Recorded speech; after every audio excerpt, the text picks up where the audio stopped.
Gear Up has some balancing issues and it needs to be addressed fast.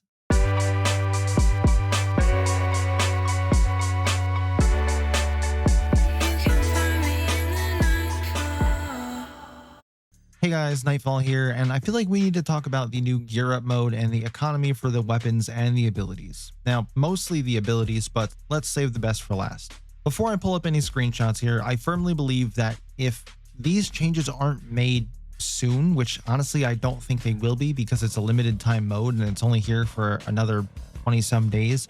So I think it's just going to run its course, and if it comes back at some point, 100% these changes need to be made.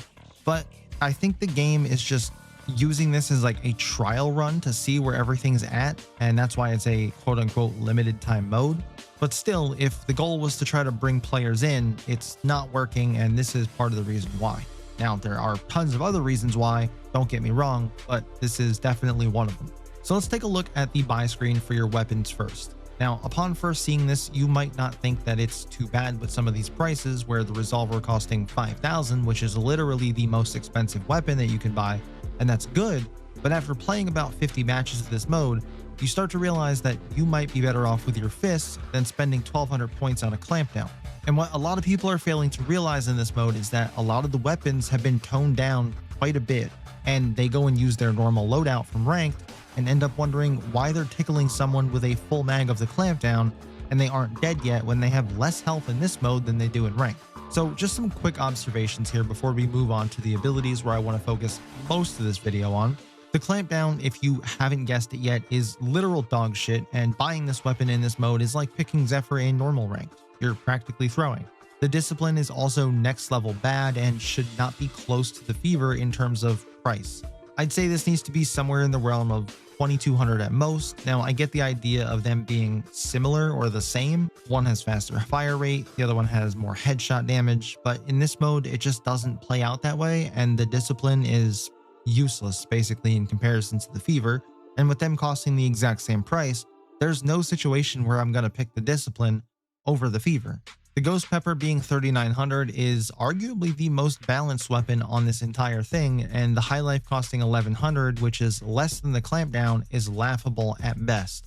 You're telling me a gun that's one-shotting people to the head in most rounds and also acts as a shotgun costs 100 points less than something doing 6 damage per shot and can't really kill anybody in a full mag? There is just no way. This had to be a typo or something when it was coded, and it's supposed to be like 4,100 or something. You can't convince me otherwise. In fact, this almost feels like the devs trying to bait people into using the High Life more than the Resolver so that they don't have to nerf the Resolver in other modes. But moving over to the secondary weapons, and keep in mind this is the only thing you're going to be able to buy outside of abilities in round 1, and also when you switch sides.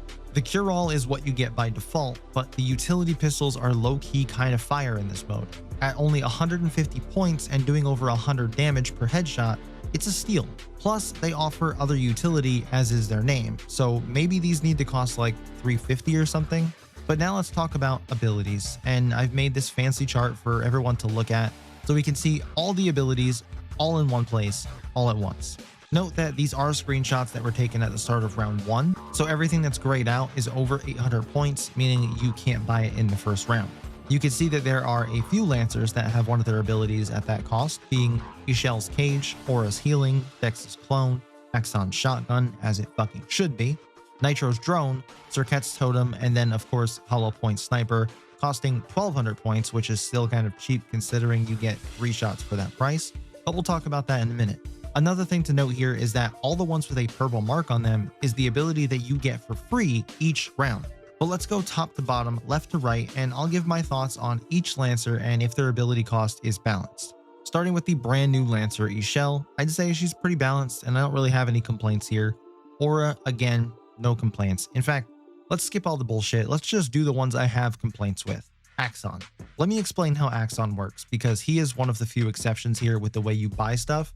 850 points will get you 6 shotgun shots and fill up 1 whole column on his ability. And we all already know how broken Axon's slide is in literally every other game mode. It's more so broken here, and honestly I think you should have to pay for slides as well, like 100 points per slide. That's how insane it is.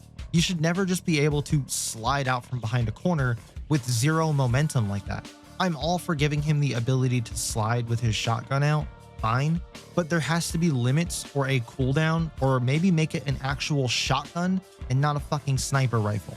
But we know that's not going to happen anytime soon, so if we aren't going to nerf his ability as it is, we should definitely up the price of his shotgun in this mode, or make the slides an additional cost. His grenades, you get 2 per round for free, and then each one costs 200 more. And I think this is fine. 5 grenades for 1,000 sounds pretty steep, so I'd say that's fine. And his last ability, no one ever uses this one anyway, so it should just be free, honestly. But I want you to remember that the cost of an ability that literally only prevents him from being flashed, which in a mode like this, without cards, is only Corona at this point. It's 125 points. Just keep that in mind as a base. Spider, I have a small beef with. I think it should cost 700 points for his teleporter, because allowing him to buy a teleporter and a util pistol in round 1 is insane. He should have to choose teleport the team and use a cure-all, or pick whatever pistol you want. Moving over to the middle column looking at Nitro, why the hell is Chug Chug 850 but the turrets cost 150 each? Chug Chug being 850 specifically I'm okay with, because you shouldn't have that round 1, and pricing things at 850 is more a way to eliminate things being used in the first round than actually being a fair cost. But in all honesty, we could just prevent certain abilities from being bought in round 1 and pricing them at a different, more fair price. But the turret's price definitely need to be bumped up a bit. 150 seems crazy low for the uses that these provide, and I think they should cost more like 300 per turret. But now let's move over to the right column and talk about Pathogen. Now, I played Pathogen a couple times in this game mode over the past few days, and not a single one of her abilities costs more than 150 points. You could literally buy her entire kit, full kit, and run a cure-all round 1. Remember Axon's 125 point ability? You're telling me that poison traps cost less than that? And being able to heal your teammates or block off A or B main in some maps temporarily costs 25 more points? Not a fucking chance. Heals should cost 300 or somewhere around there. Poisons should be very similar, maybe 250 each, or maybe make them 300 as well. As for the walls, I mean, they're easily destroyed, but they have other uses, so again, around 250 for those I think is fine.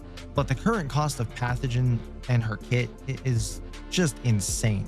Like, you need a Pathogen on your team. She provides so much utility, including from the very start of the round. But now let's talk about Chum. And I know they just nerfed Chomper, but that nerf has almost zero effect in this mode, honestly, and Chomper costing 300 points is the definition of insanity. 500 points minimum per Chomper. Then everyone else I think is fine except Hollow Point, and well, that's to be expected. They can't balance a fucking Resolver, so I had little to no hope that they would balance her Sniper in this mode. Playing this game mode honestly feels like Season 1 of FragPunk again. Brings back all the PTSD of getting one-shot by a hard-scoped Hollow Point the second you try to peek a corner. The damage drop-off on her Sniper I'm convinced doesn't exist, because Toyland has some of the longest angles in this game, and I'm still getting one-shot from the top of mid coming out of spawn.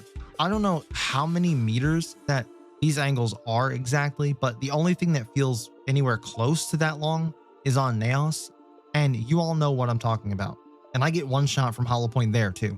But the 1200 points buys you 3 shots with our Sniper, and while I'm glad that you can't just buy it $400 per shot and they force you to buy it in bulk like it's fucking Sam's Club, 1200 might be a little low given that the Resolver cost 5,000. Maybe up her ability to, I don't know, 2,000 points or somewhere in that range. But now that we covered all the abilities and how much they cost and my thoughts on them, what do you think? Are there any abilities that I missed here that you think need a change in cost? Do you disagree with the ones that I did mention? Overall, I think they did a good job with a few exceptions that I mentioned, but let me know your thoughts down in the comments, and I'll catch you guys in the next one.